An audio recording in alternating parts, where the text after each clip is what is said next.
Friends, आप सभी का स्वागत है आपके अपने यूट्यूब चैनल स्टडी आले पर। आज हम सीटेट जुलाई 2025 बाल विकास एवं शिक्षा शास्त्र प्रैक्टिस सेट 3 लेकर आए हैं, जो कि आपके एग्ज़ाम के लिए इम्पॉर्टेंट है। और आप लोग तैयारी करना शुरू कर दीजिए, क्योंकि जुलाई आने में ज़्यादा टाइम नहीं लगेगा। तो चलिए स्टार्ट करते हैं। प्रश्न नंबर 1 देखेंगे। यहाँ क्वेश्चन पहला क्या हो जाएगा कि अभिकरण के सिद्धांतों के अनुसार एक शिक्षक के द्वारा सीखने का संवर्धित कर सकता है संवर्धित क्या कर सकता है। ऑप्शन ए, विद्यार्थियों से वास्तविक अपेक्षाएं रखने, बी, अपेक्षाओं का एक रूप स्तर रखने, और सी, विद्यार्थियों से किसी प्रकार की अपेक्षा ना रखने। डी ऑप्शन, विद्यार्थियों में बहुत अच्छा अपेक्षाएं रखने। तो राइट आंसर क्या हो जाएगा? पहले का राइट आंसर, तो यहाँ पे पहले का राइट आंसर पहला हो जाएगा, यानी ए राइट आंसर हो जाएगा। चलिए हम इस प्रश्न को एक्सप्लेन करेंगे कि ए ही क्यों राइट आंसर होगा। तो एक शिक्षक को छात्रों से वास्तविक अपेक्षाएं रखनी चाहिए तथा प्राप्त परिणामों के आधार पर उनमें सुधार करके उनके अधिगम को संवर्धित व संप्रेषित करनी चाहिए। तो इसीलिए राइट आंसर ए हो जाएगा। प्रश्न नंबर 2 देखेंगे कि विकास शुरू होता है ए, उत्तर बाल्यावस्था से, बी, प्रसव पूर्व अवस्था से, सी, शैशव अवस्था से, डी, पूर्व बाल्यावस्था से। तो दूसरे का राइट आंसर क्या हो जाएगा? बी हो जाएगा। क्या हो जाएगा? बी। Right answer B. चलिए हम इसको एक्सप्लेन करेंगे कि बी ही क्यों राइट होगा। तो शीघ्र मानसिक विकास को समझने के लिए मनोवैज्ञानिक ने बताया है कि विकास प्रसव के 4 माह पहले शुरू हो जाता है। यह मुख्यतः 3 चरणों में होता है: कीटाणुमच, भ्रूण अवस्था और भ्रूण चरण। तो ये इसलिए राइट आंसर बी हो जाएगा। प्रश्न नंबर 3 देखेंगे कि बहुविध बुद्धित्व सिद्धांत के अनुसार सभी प्रकार के पशुओं, खनिजों और पेड़ पौधों को पहचानने और वर्गीकृत करने की योग्यता, और रिक्त स्थान दिया गया है, कहलाती है। तो रिक्त स्थान में क्या आएगा? तार्किक गणितीय बुद्धित्व, प्राकृतिक बुद्धि या भाषिक बुद्धि, स्थानिक बुद्धि। तो तीसरे का राइट आंसर क्या हो जाएगा? बी हो जाएगा, प्राकृतिक बुद्धि। Right answer. प्रश्न नंबर देखेंगे तीसरे का एक्सप्लेन कि मनोवैज्ञानिक के बहुविध बुद्धित्व सिद्धांत के अनुसार सभी प्रकार के पशुओं, खनिजों और पेड़ पौधों को पहचानने और वर्गीकृत करने की योग्यता प्राकृतिक बुद्धित्व कहलाती है। तो ये हुआ राइट आंसर बी। अब हम देखेंगे प्रश्न नंबर 4 कि अधिकांश व्यक्तियों की बुद्धित्व औसत होती है। बहुत कम लोग प्रतिभा संपन्न होते हैं और बहुत कम व्यक्ति मंद बुद्धि के होते हैं। या कथन के अब देखिए यहाँ रिक्त स्थान है, प्रतिस्थापित सिद्धांत पर आधारित है। ऑप्शन ए, बुद्धि और जातीय विभिन्नताओं, बी, बुद्धि के वितरण, सी, बुद्धि की वृद्धि, और डी क्या हो जाएगा? बुद्धि और लैंगिक विभिन्नताएं। तो राइट आंसर क्या हो जाएगा? चौथे का राइट आंसर बी हो जाएगा। क्या हो जाएगा? बी। चलिए देखेंगे बी ही क्यों राइट आंसर होगा। तो देखेंगे कि मानव बुद्धित्व का विकास उसके वंशानुक्रम व वातावरण की अंतर्क्रियाओं पर निर्भर करता है। अधिकांश व्यक्तियों की बुद्धि औसत होती है, जो वातावरण के साथ उनके समायोजन को दर्शाता है, जबकि कुछ व्यक्ति प्रतिभा संपन्न होते हैं और कुछ मंद बुद्धि या उनके वंशानुक्रम व वातावरण की अंतक्रिया को दर्शाता है। अतः यह बुद्धित्व के वितरण के प्रतिस्थापित सिद्धांत पर आधारित है। तो अगर फ्रेंड्स वीडियो अच्छी लग रही हो तो चैनल को सब्सक्राइब कर लीजिए, ऐसे ही प्रैक्टिस सेट आपकी जैसे होती रहे और एग्ज़ाम निकल जाए। तो देखेंगे प्रश्न नंबर 5 कि सहयोगी अधिगम में अधिक उम्र के प्रवीण विद्यार्थी छोटे और कम निपुण विद्यार्थियों की मदद करते हैं। इससे ऑप्शन ए, गहन प्रतियोगिता होती है, बी, उच्च नैतिक विकास होता है, सी, समूहों में द्वंद्व होता है, और डी क्या हो जाएगा? उच्च उपलब्धियों और आत्मसम्मान विकसित होता है। तो राइट आंसर क्या हो जाएगा? पांचवे का डी हो जाएगा। क्या हो जाएगा? डी हो जाएगा। Right answer D. तो चलिए देखेंगे हम प्रश्न नंबर डी को एक्सप्लेन करेंगे कि जब उच्च प्रवीण विद्यार्थियों निम्न प्रवीण विद्यार्थियों की मदद करता है तो उच्च उपलब्धि और आत्मसम्मान का विकास होता है। प्रश्न नंबर 6 देखेंगे कि जब पूर्व का अधिगम नई स्थितियों के सीखने को बिल्कुल प्रभावित नहीं करता है तो कहलाता है। अधिगम का शून्य स्थानांतरण, अधिगम का निरपेक्ष स्थानांतरण, या अधिगम का सकारात्मक स्थानांतरण। डी हो जाएगा, अधिगम का नकारात्मक स्थानांतरण। तो राइट आंसर क्या हो जाएगा? 6 का राइट आंसर ए हो जाएगा। क्या हो जाएगा? ए। देखेंगे 6 को कि ए ही राइट आंसर क्यों है। तो जब पूर्व का अधिगम नई स्थितियों के सीखने का बिल्कुल प्रभावित नहीं करता तो यह अधिगम का शून्य स्थानांतरण कहलाता है।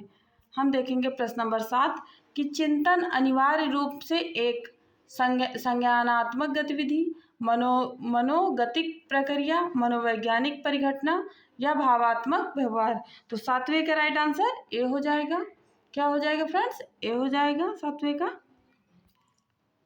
चलिए देखेंगे कि चिंतन चूंकि मानसिक स्तर पर होता है और इसमें अनुभवों को कल्पनाओं सूचनाओं का सम्मिश्रण होता है और एक नया रूप ग्रहण करता है, इसलिए इसे एक संज्ञानात्मक गतिविधि माना जाता है। देखिए फ्रेंड्स, हमने क्या किया है, यहाँ पर एक्सप्लेन कर दिया है क्वेश्चन के आंसरों को, जिससे कि कई प्रश्न बन सकते हैं और जो है प्रश्न क्लियर हो जाएंगे, एकदम से अच्छे से याद हो जाएंगे। चलिए देखेंगे आप प्रश्न नंबर 8 की एक बाल केंद्रित कक्षा में बच्चे सामान्यतः सीखते हैं वैयक्तिक और सामूहिक दोनों रूपों में, मुख्य रूप से शिक्षक से, वैयक्तिक रूप से समूहों में। तो राइट आंसर 8वें के क्या हो जाएगा? ए हो जाएगा। क्या हो जाएगा? ए। एक बाल केंद्रित कक्षा में बच्चे सामान्यतः वैयक्तिक और सामूहिक दोनों रूप में सीखते हैं, इसीलिए राइट आंसर ए हो जाएगा। देखेंगे 9 नंबर की पियाजे के अधिगम के संज्ञानात्मक सिद्धांत के अनुसार वह प्रक्रिया जिसके द्वारा संज्ञानात्मक संरचना को संशोधित किया जाता है कहलाती है। तो यानी क्या कहलाती है? प्रत्यक्षण, समायोजन, समावेशन या स्कीमा। तो राइट आंसर क्या हो जाएगा? 9वें का राइट आंसर डी हो जाएगा। स्कीमा कहलाएगा। क्या कहलाएगा? स्कीमा। पियाजे के अधिगम के संज्ञानात्मक सिद्धांत के अनुसार यह प्रक्रिया जिसके द्वारा संज्ञानात्मक संरचना को संशोधित किया जाता है स्कीमा कहलाता है। प्रश्न नंबर देखेंगे 10 कि एक शिक्षिका अपने शिक्षार्थियों की सदैव इस रूप में सहायता करती है कि वे एक विषय क्षेत्र से प्राप्त ज्ञान को दूसरे विषय क्षेत्रों के ज्ञान के साथ जोड़ सके, इससे को बढ़ावा मिलता है। तो यहाँ दिखेगा कि रिक्त स्थान की जगह क्या आएगा? पुनर्बलन या ज्ञान के सह संबंध एवं अंतरण, सी वैयक्तिक विभिन्नताओं और डी शिक्षार्थियों स्वायत्तता। तो राइट आंसर 10वें का क्या हो जाएगा? बी हो जाएगा। क्या हो जाएगा फ्रेंड्स? बी राइट आंसर हो जाएगा। देखेंगे बी को एक्सप्लेन करके कि जब किसी एक विषय के ज्ञान को किसी दूसरे विषय के ज्ञान से शिक्षार्थियों जोड़ता है तो इसमें ज्ञान के सह संबंध एवं अंतरण को बढ़ावा मिलता है, तो इसीलिए राइट आंसर बी हो जाएगा। 11 देखेंगे कि सृजनात्मकता मुख्य रूप से संबंधित है मॉडलिंग से, अनुकरण से, अभिसारी चिंतन या अपसारी बहुविध चिंतन से। तो 11 का राइट आंसर क्या हो जाएगा? डी हो जाएगा। क्या हो जाएगा? डी। डी क्यों हो जाएगा? कि सृजनात्मक मुख्य रूप से अपसारी से संबंधित है, इसीलिए राइट आंसर डी हो जाएगा। देखेंगे 12 नंबर प्रश्न कि एक विद्यार्थी में मेडिकल कॉलेज में दाखिला लेने के लिए कठिन परिश्रम करता है ताकि वह प्रवेश परीक्षा में उत्तीर्ण हो सके। यह विद्यार्थी रिक्त स्थान रूप से अभिप्रेरित है। तो रिक्त स्थान के रूप की जगह पे क्या आएगा? वैयक्तिक, अनुभाविक, आंतरिक, बाह्य। तो 12 का राइट आंसर क्या हो जाएगा?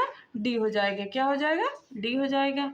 चलिए देखेंगे डी ही क्यों आंसर है। तो एक विद्यार्थी मेडिकल कॉलेज में दाखिला लेने के लिए कठिन परिश्रम करता है ताकि वह प्रवेश परीक्षा में उत्तीर्ण हो सके। यह विद्यार्थी बाह्य रूप से अभिप्रेरित समझा जाता है। देखेंगे प्रश्न नंबर 13 कि व्यवहार का यानी करना पक्ष में आता है सीखने के गतिक कोग्निटिव क्षेत्र, सीखने के मनोवैज्ञानिक क्षेत्र, सीखने के संज्ञानात्मक क्षेत्र या सीखने के भावात्मक क्षेत्र। तो राइट आंसर क्या हो जाएगा 13 का? ए हो जाएगा। क्या हो जाएगा? सीखने के गतिक यानी कि कोग्निटिव क्षेत्र। व्यवहार यानी करना सीखने के शरीर गतिक क्षेत्र के अंतर्गत आता है। शरीर गतिक क्षेत्र के अंतर्गत शारीरिक संचालन, शारीरिक क्रिया, शरीर पर नियंत्रण, दृढ़ीकरण आदि आते हैं जिनके माध्यम से व्यवहार किया जा सकता है, इसीलिए राइट आंसर ए होगा। प्रश्न नंबर देखेंगे 14 की विज्ञान एवं कला प्रदर्शनियां, संगीत एवं नृत्य प्रस्तुतियां तथा विद्यालय पत्रिका निकालना रिक्त स्थान के लिए है। तो यानी रिक्त स्थान की जगह क्या आएगा? शिक्षार्थियों को सृजनात्मक मार्ग उपलब्ध कराना, बी विभिन्न व्यवसायों के लिए विद्यार्थियों को प्रशिक्षित करने, और सी विद्यालय का नाम रोशन करने, डी अभिभावकों को संतुष्ट करने। तो राइट आंसर क्या हो जाएगा इस प्रश्न का? 14 का राइट आंसर ए हो जाएगा। क्या हो जाएगा? ए राइट आंसर हो जाएगा। देखेंगे राइट आंसर ए क्यों है। तो विज्ञान एवं कला प्रदर्शनियों, संगीत एवं नृत्य प्रस्तुतियों तथा विद्यालय पत्रिका निकालना शिक्षार्थियों को सृजनात्मक मार्ग उपलब्ध कराने के लिए है। देखेंगे प्रश्न नंबर 15 कि एक शिक्षिका अपने, देखिए यहाँ आपको प्रश्न बड़ा लग रहा है, लेकिन एग्जाम में ऐसे ही प्रश्न आएंगे तो प्रैक्टिस आपकी पहले से ही बनी रहे।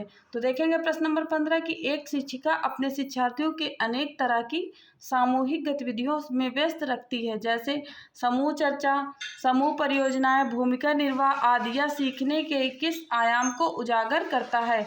तो ए सामाजिक गतिविधियों के रूप में अधिगम, बी मनोरंजन द्वारा अधिगम, सी भाषा निर्देशित अधिगम, डी प्रतियोगिता आधारित अधिगम। तो इस प्रश्न का राइट आंसर क्या हो जाएगा? ए हो जाएगा। क्या हो जाएगा? ए सामाजिक गतिविधियों के रूप में अधिगम।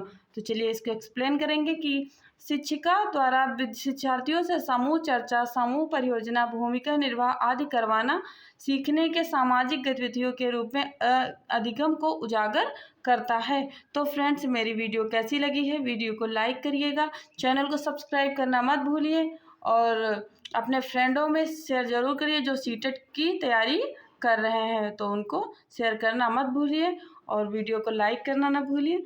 और हम मिलेंगे नेक्स्ट वीडियो में, तब तक आप क्विक रिवीजन यानी फास्ट रिवीजन करते रहिए। Thanks for watching. Thank you.